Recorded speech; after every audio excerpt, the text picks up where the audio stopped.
Do you ever feel all alone or separate from everything around you? Or do you ever wonder if human beings are really as special as some people say that they are? Well, can I show you something?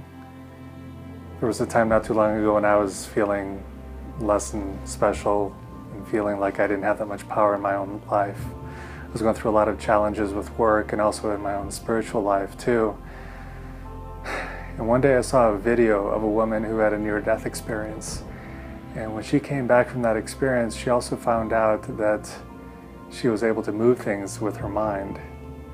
And I don't know if I believed it entirely, but there was something about it that was so inspiring to me.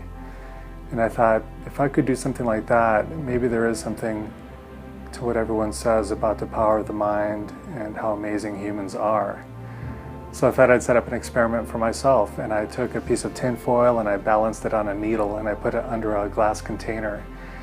And I set this up in my living room. And once in a while I would sit down in front of it and just look at it. And I'd watch some videos on the internet and heard what other people were trying or what methods they were using for their telekinesis. And I tried what they said. And in the beginning I would only do once or twice a week and just sit there and stare at this thing and nothing would happen, no movement whatsoever. And I would sit there looking, but also having all these thoughts about, is this silly? Is this all made up? Are all those people on the internet faking it? And why am I doing this anyway? Am I totally wasting my time? And those were the thoughts that were running through my head every time that I sat there. And I would just stop after a while, either tired or frustrated.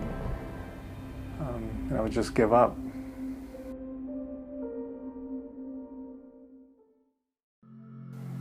But my curiosity kept bringing me back. For some reason I wanted to try again, even though I'd given up the time before. And it seemed that the more that I failed, or the longer that nothing seemed to happen, the more incredible it would be if something would happen. So I kept giving it a shot. And sometimes I would have a funny sensation in the middle of my head or right behind my sinuses. Sometimes I would feel something in my chest or even in my diaphragm. I never felt anything in my hands, but the thing is, the whole time my attention and my intention was really there on that object, on that little piece of tin foil right in front of me. And I tried for a month and then 2 months, and still nothing happened, but I kept trying. But looking at it with the scientific mind, I guess science would say, if nothing moves, then there's no telekinesis.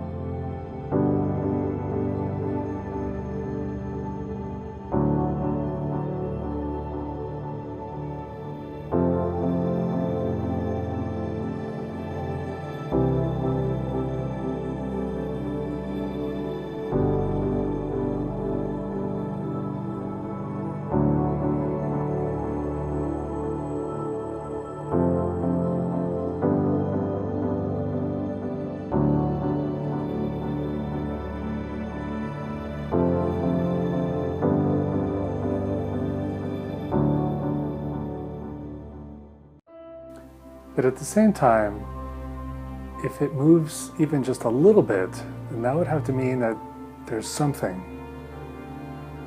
If it's more than nothing, then it's something, and that is telekinesis.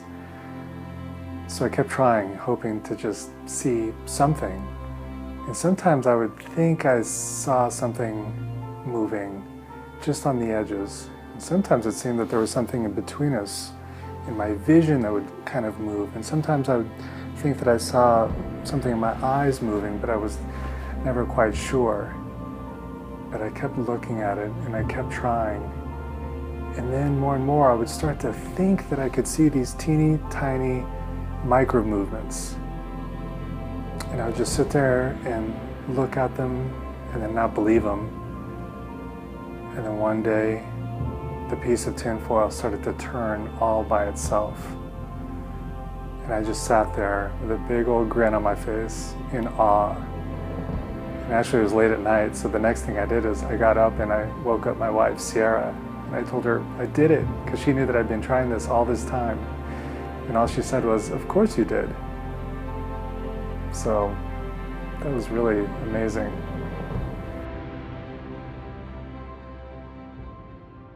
I was really excited. I didn't know what to think. For the next couple of days, I would come home from work and I would sit down right in front of that piece of tinfoil and do it all over again. I would sit there for 5 or 10 or 15 minutes, and then sure enough, this thing would start to just slowly turn on its own. And then doubt came up in my head again. I wondered, is there any chance that some wind was getting underneath the edge of the glass? I don't know why I thought that, but some part of me didn't believe that this was possible. So I just leaned forward and I blew on it, and sure enough, the thing just toppled over. And I thought, it must have been wind the entire time, that maybe none of this was real and I was just fooling myself. Oh.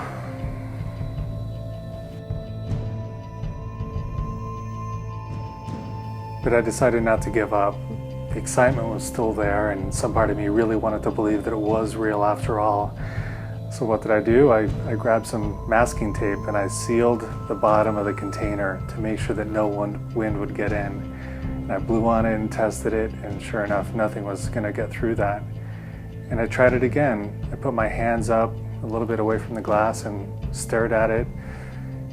And after a few more minutes, it started turning again. And I did that for a few more days, and I would move it around, and I got tired of taping and untaping the glass, so instead I created a wind monitor, some way to prove to myself that the wind in the room would be moving or not moving, but it was really just the same kind of thing, a folded piece of paper on a needle, but I would put it outside of the container so you could tell that if the wind was moving, it would be moving the object, but what was under the glass wasn't moving. And there's no way that my breathing or anything like that would be affecting it. But then more doubt came up. Suddenly I was wondering, is it something about tinfoil that's really sensitive? What could it be? Surely it couldn't be my mind. Surely it's not telekinesis. And the only way I figured out to prove it to myself was to change the object. So I figured I'll try paper. If my mind can move things, I'll try paper. And for days and days and days, I sat there looking at this piece of paper and nothing happened. And I found myself starting to feel desperate, and I would sit there and try one piece of paper and then change it up for another piece of paper, then another kind of paper, and a few minutes later, try another kind of paper, and nothing happened. And then I even tried putting a piece of paper on a needle inside the container next to a piece of tinfoil and focus on the paper as if maybe the tinfoil would give the paper some energy or something would carry over, something like that. I was just desperately trying these things. It was almost superstitious, but nothing happened. And then finally I realized what I needed to do was commit, choose one piece of paper and sit there and stare at that thing and do my best as long as it takes.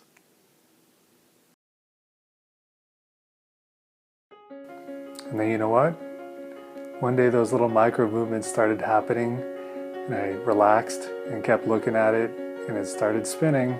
That paper started spinning.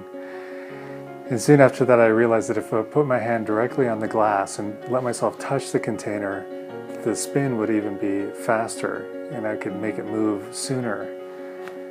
But after a while, I started to doubt myself again. Sierra kept laughing at me every time I doubted myself. The thing this time was that I could feel the moisture on my hand and even see it on the glass afterward, that maybe my hand was sweating and maybe somehow I was heating up the wind inside of the glass and that was creating some sort of air current forcing the object to move around.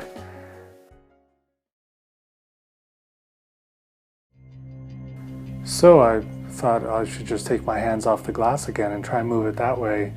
and for some reason the paper didn't seem to move anymore. So I fell back to what I was doing before and started changing the papers one after the other. But then I realized through experimenting that some of the paper did make a difference. I used stamp paper, and that seemed to move pretty easily. And I also used a bank deposit slip. I folded that over, and it seemed to turn after a while. It took a little more time, but it still worked.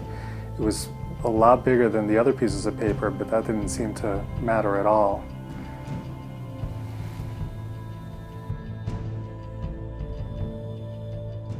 So since it seemed to work better with some pieces of paper than with others, I started to wonder maybe there is something coming out of my hands, and whatever that is that's coming out has more impact on some types of material than on others. And it's just crazy now to think that I wasn't satisfied still, that something amazing was happening. That I thought, if this is really a mental thing, if this is about consciousness or awareness more than just some type of energy that could be coming out of my hands, well, maybe I don't need to use my hands at all. So I moved on to the next stage, and instead of sitting right in front of it and putting my hands around the glass container, I sat several feet away, but still close enough where I could see the details of the object, because by now I knew that a lot of this was about forming a relationship with the object, looking at the details and imagining what it might smell like, or what it might taste like, or what it might feel like to be that object. So I sat, maybe 3 or 4 feet away, but it was far enough away for me to know that if I could get it to move from that distance, then this wasn't just about something shooting out of my hands, and this is really about maybe what reality is. So now, sitting a few feet away, I decided to begin with tinfoil because that's what I started with before, and that seemed easier for me. And sure enough, it took a while, but eventually sitting there and really trying to be with the tinfoil and develop a relationship with it, it eventually moved from a distance. And that really blew my mind. And so the next thing I needed to do then was challenge myself some more and try it with paper, which had always been a little bit more difficult for me. I sat there, and it took a few days, maybe even a few weeks, and nothing happened. And then I had this idea that maybe this is not just about doing it all in one fell swoop, but actually taking it step by step and developing a relationship slowly over time. So what I did was start over from the beginning. I went and sat right in front of it, and I started moving it by touching the glass. And then I took my hands off of it and I saw that I could move it at a distance that way. And then I got up and moved a few feet away, trusting that I still had that relationship with a piece of paper, that the distance wouldn't matter one bit. And sure enough, just after a few minutes, the paper started to move again.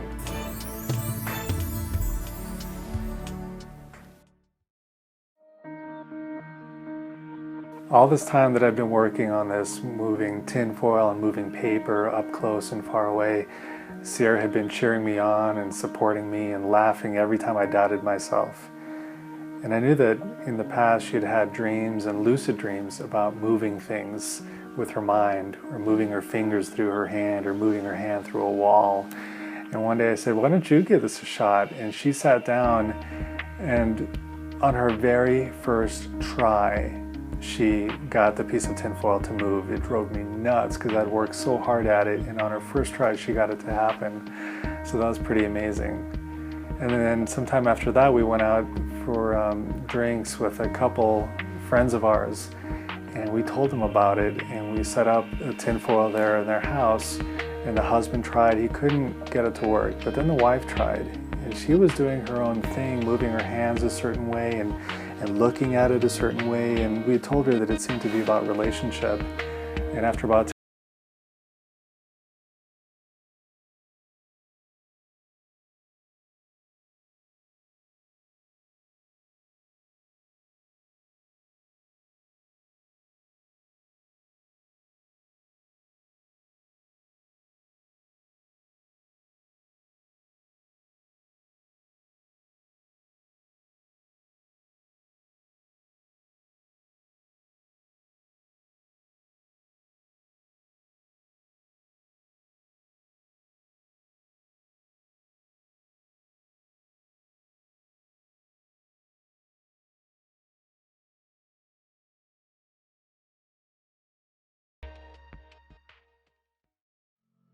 I have to admit that I let myself doubt myself again because of their reaction to it. Since they didn't believe it was real, some part of me started to doubt again if any of the work that I had done, anything that I had experienced was actually telekinesis or mind over matter, if we really were connected with our world. But I just kept proving it to myself over and over again, and I knew that it was real. And eventually I decided to have fun with it, so I took off the glass, and things move a lot easier without the glass, and there's no wind in the room. I knew what these things would look like when the wind was blowing now. So I played with tin foil and paper in different shapes, and I even took a toilet paper roll and cut it in half and saw that I could move that too. And I played with the shape of my hand. If I just put my hands flat next to it, it would move a certain way. And I discovered that I could make fists, and it would create a different kind of movement sometimes. And it was just fun to watch. And once in a while, if I did doubt myself again, all I had to do was put the glass back over it again and prove to myself that it wasn't the wind, that it wasn't some other energy source, that I could really do this, that I really had an effect on my world. I guess at the end, the most important things I realized are that if the mind can move matter and thoughts don't weigh anything, then we really do have a lot more power than we think over ourselves and maybe over our environment and over each other. And I mean that in a positive way, that when we pray for each other, there's something really helpful there. And when we meditate, we really do have the ability to work on ourselves, to change how we respond to situations. And maybe I can make a difference with my anger, and with my jealousy, and with my frustration, and with my doubt. And with doubt, I realized that developing my own self-confidence and learning how to love myself doesn't mean eliminating my doubt, but not giving up when doubt arises, and maybe making a relationship with doubt itself. And finally, I guess I'm sharing this because I want to inspire people. I want people to know that they can have a positive effect on their own life, that they can take their life wherever they want to, that we do affect each other, and our loving intention can make a big difference to people who are hurting and people who need the company of other people, either in mind or thought or the heart. And finally, this is the arena where science and spirituality can really come together. Telekinesis. It's amazing, and it's really not that hard to do. All it takes is time and some understanding. And if you want to learn how to do this, I want to share it with you. I'm going to tell you everything I can so that you can try this out for yourself. Because if you can get a little piece of paper, a tinfoil, to move with your own mind, imagine what you can do with your own thoughts and with what you want to do with the rest of your life.